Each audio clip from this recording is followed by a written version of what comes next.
Hola, ¿qué tal amigos? ¿Cómo están? Gusto de saludarlos nuevamente. Aquí estamos junto a Vivi, yo Luis, para compartir otro pedacito de la palabra de Dios, especialmente de las bienaventuranzas. Así es, seguimos con esto. Esperamos que ustedes hayan seguido leyendo también los 3 capítulos que nos correspondían, porque así nos vamos empapando y cada vez va a ser más claro para nosotros lo que el Señor nos quiere Recuerden, mostrar. Mateo 5, 6 y 7, y suscríbanse para que reciban estos mensajes cada día, porque vamos a estar analizando este hermoso pasaje. ¿Te parece? Sí. ¿Leemos de nuevo las bienaventuranzas? Oremos entonces. Vamos a orar. ¿Quieres orar, por Claro favor? que sí. Padre nuestro que estás en los cielos, santificado sea tu nombre. Señor, bendice el estudio breve de tu palabra que tendremos en esta ocasión. Amén. Que nos haga pensar y reflexionar en la profundidad de tu palabra y en lo que tú quieres de nosotros. En el nombre de Jesús. Amén. Oye, antes de leer la palabra del Señor, quería decirles que tienen que tener paciencia porque todavía no entramos así a una por una las bienaventuranzas, ¿no? Y hoy día tampoco vamos a entrar porque creemos que hay que armar bien el cuadro, ¿cierto? El marco en la que están. Sí, y entender varios aspectos que son importantes. Así es que ayer no entramos, hoy día tampoco, mañana, pasado, yo creo que sí vamos a ir Vamos entrando, a empezar claro. una por una para que en este Sí. contexto, estamos armando un contexto de comprensión de las Sí. bienaventuranzas para poder entenderlas mejor. Sumamente importante. ¿Ya? Leamos entonces, Leamos. Yo comienzo. ¿Ya? versículo 3. 3. Mateo 5:3. Dichosos los pobres en espíritu, porque el reino de los cielos les pertenece. Bienaventurados los que lloran, porque ellos serán consolados. Dichosos los humildes, porque recibirán la tierra como herencia. Bienaventurados los que tienen hambre y sed de justicia, porque ellos serán saciados. Dichosos los compasivos, porque serán tratados con compasión. Bienaventurados los de limpio corazón, porque ellos verán a Dios. Dichosos los que trabajan por la paz, porque serán llamados hijos de Dios. Bienaventurados los que son perseguidos por causa de la justicia, porque de ellos es el reino de los cielos. Bienaventurados son cuando los vituperen y los persigan y digan toda clase de mal contra ustedes por mi causa, mintiendo. Gócense y alégrense, porque su recompensa es grande en los cielos, pues así persiguieron a los profetas que fueron antes que ustedes. Aquí, Interesante. sí, es muy interesante. Tenemos que ser honestos con ustedes en todo, siempre. Cuando uno lee la Escritura, siempre es bueno leer también los textos paralelos. Y hay otro pasaje en la Escritura, al menos, que menciona también las bienaventuranzas, Sí. que es el libro de Lucas. Cuando uno lee Lucas, encuentra al menos una discrepancia verbal con Mateo. Porque, por ejemplo, hay dos bienaventuranzas en que parecieran que hubiese una pequeña contradicción. Claro. Una dice, Mateo dice, bienaventurados los pobres en espíritu, y Lucas dice, bienaventurados los pobres solamente. Encontramos después, bienaventurados Los que tienen hambre y sed de justicia. y sed de justicia, dice Mateo, y Lucas dice, bienaventurados los que tienen hambre.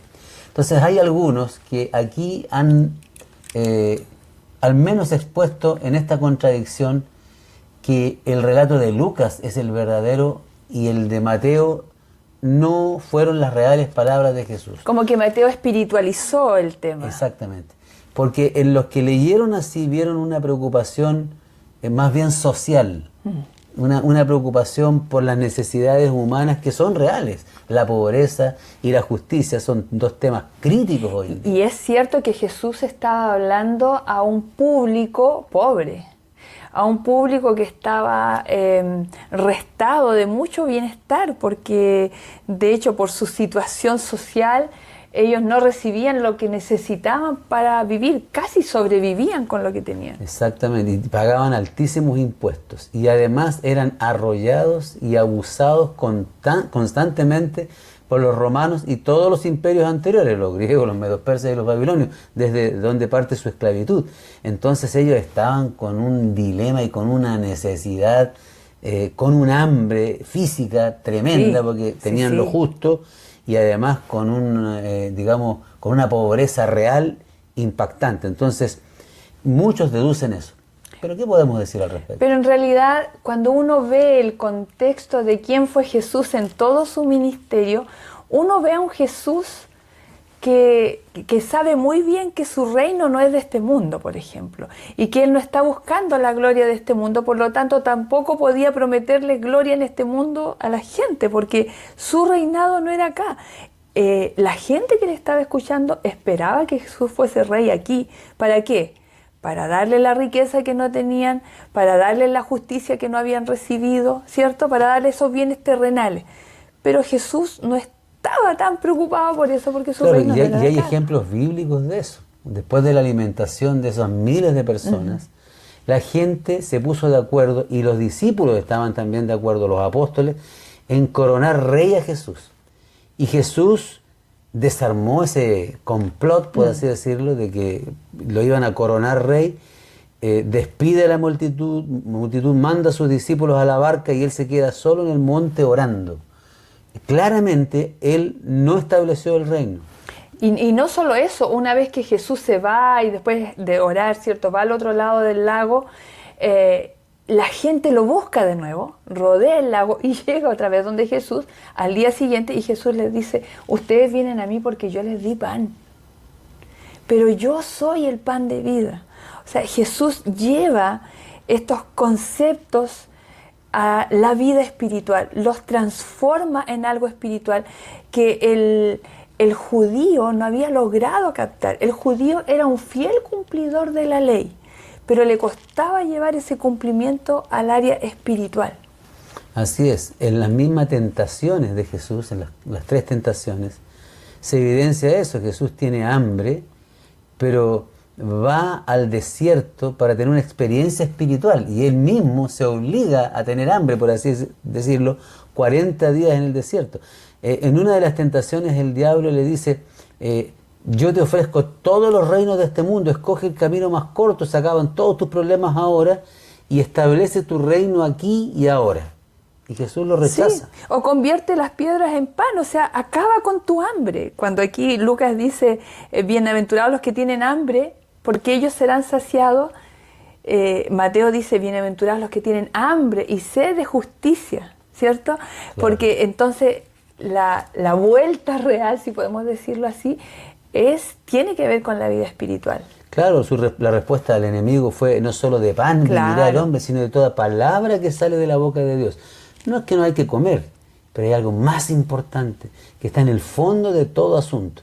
Esto ha llevado hoy día a la creación de muchas instituciones que están muy preocupadas con el problema del hambre en el mundo, y es válido perfectamente, absolutamente.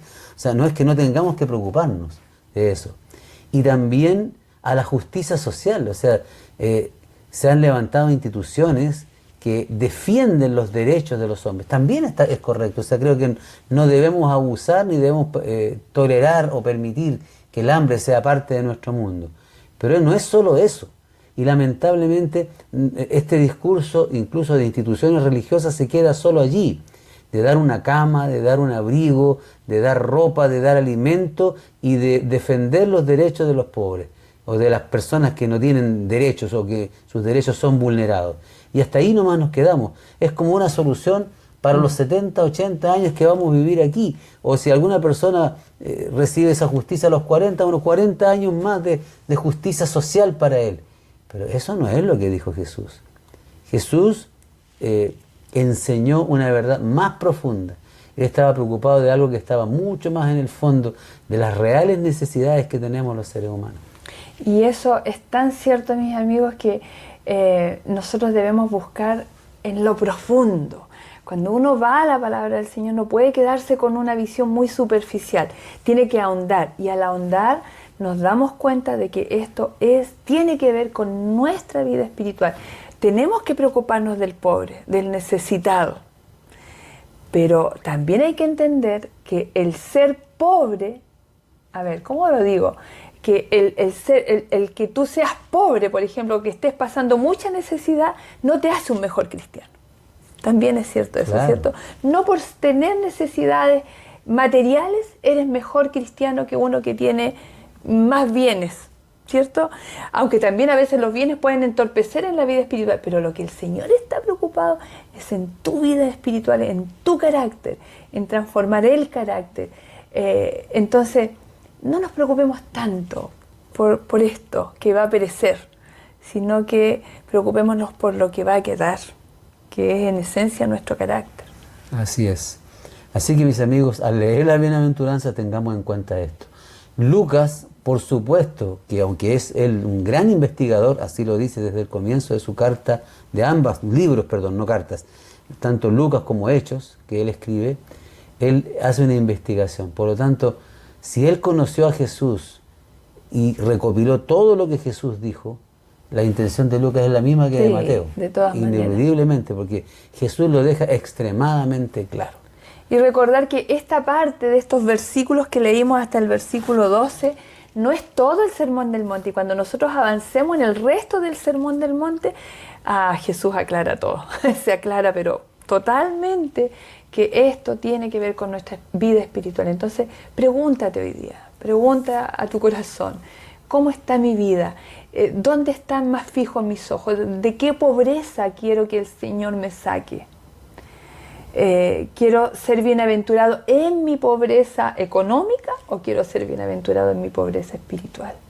¿Quiero tener hambre de cosas materiales o quiero tener hambre y sed de la palabra de Dios, de la justicia? Pobreza espiritual es una característica extraordinaria. Sí, pues. Y la vamos a analizar, más adelante, pero es esencial que seamos pobres en espíritu. Así es. Así lo dijo Jesús. ¿Ya? ¿Oramos? Eso por hoy día. Animémonos. Mañana viene otra parte muy interesante, muy importante que tenemos que abordar y el Señor nos va a seguir guiando en este estudio de a poquito, sin apresuramiento de la palabra del Señor. Oremos. ¿Tu parte?